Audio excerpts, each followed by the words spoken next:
In chapter 5th, I made 3 videos of continuity. Chapter 5 is continuity and differentiability. Now I'm starting differentiability, or we can say derivatives. First of all, before derivatives, you should know 11th class basic formulae of differentiation.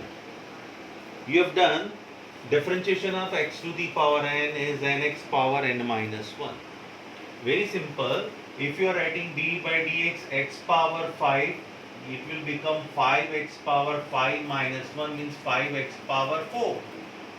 Power forward, power minus 1 if it is function of x.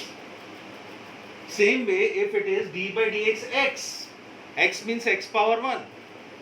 So 1 x power 1 minus 1, 1 into x power 0, 1. So remember that these are very important, these 3 formulae. X to the power n, x and root x. Root x is also x power 1 by 2. As same, what we have done is 1 by 2 forward, x power 1 by 2 minus 1. So 1 by 2 x power minus half means 1 upon root x. So d by dx root x is 1 upon 2 root x. Remember that. Whenever we get any function of x like root sin x, you have to differentiate root sin x, suppose. So what you can do is, you are getting any function of x along with root. First of all, you have to write 1 upon 2 root whatever is given, sin x. Then here we were getting x because differentiation of x is 1.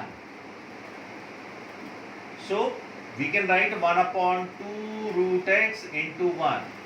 But here if you are getting d by dx root sin x, this is very important.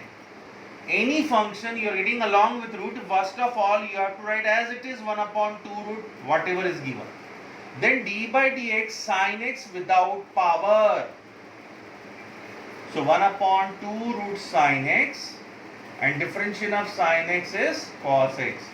So remember that whenever you are getting any function along with root, first of all you have to write 1 upon 2 root over whatever sin, cos, whatever is given. Thereafter it is differentiation of sin x. D by dx sin x is cos x. D by dx cos x is minus sin x. Already you have done in class 11. In first principle method you had derivation of all these formulae. You have done in class 11 first principle method. D by dx sin x cos x, d by dx cos x minus sin x, d by dx tan x sec square x, d by dx cot x minus cos x square x, d by dx sec x is sec x tan x, d by dx cosec x is minus cosec x cot x, d by dx e to the power x is e to the power x, d by dx a to the power x is a to the power x into log a. You have not done this formula in class 11, but you have to do now. D by dx log x 1 upon x. Remember that for differentiation, log base should be e. Whenever you are writing log, this is called log base and this is called main base. For differentiation, it is compulsory that log base should be e. If it is not e, you have to make it e by a particular rule that I will explain. Then d by dx sin inverse x is 1 upon root over 1 minus x square. D by dx cos inverse x is minus 1 upon root over 1 minus x square. What is the change? Only minus sign. Same, tan inverse x is 1 upon 1 plus x square. Cot inverse x is minus 1 upon 1 plus x square. D by dx sec inverse x is 1 upon x root over x square minus 1. D by dx cosec inverse x is minus 1 upon x root over x square minus 1. Product rule. Whenever we get two functions of x, we use product rule. What is the rule? First function constant, differentiation of second, plus second function constant, differentiation of first. This is called product rule. Already you have done in class 11. Now quotient rule, already you have done in class 11.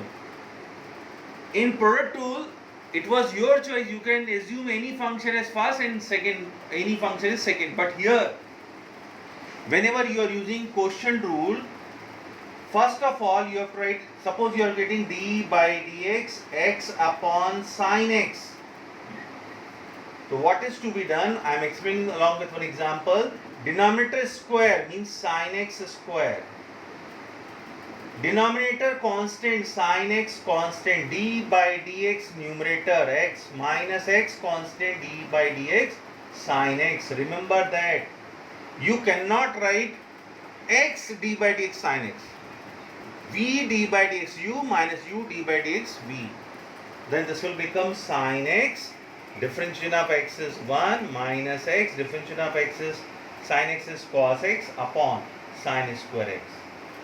So here this will become sine x minus x cos x upon sine square x.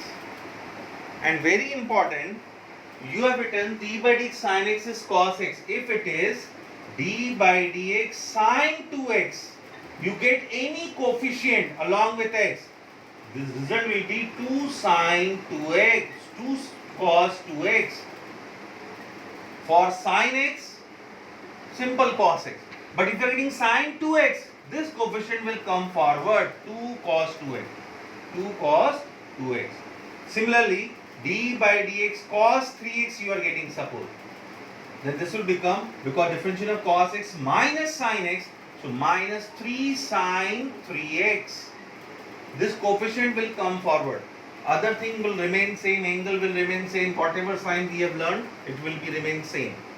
Same way, if you are getting d by dx tan ax, suppose you are getting d by dx tan ax. So this is a, differentiation of tan x is sec square x. This coefficient will come forward. So this is the way you can do. You have to remember these formulas should be on your tips. Then only you can do differentiation very easily. If differentiation is strong, integration will be strong. Integration means antiderivative, reverse process of differentiation. But all the formulae, if you learn by heart these formulae, it will help you to understand integration and it will help you to understand further topic of differentiation.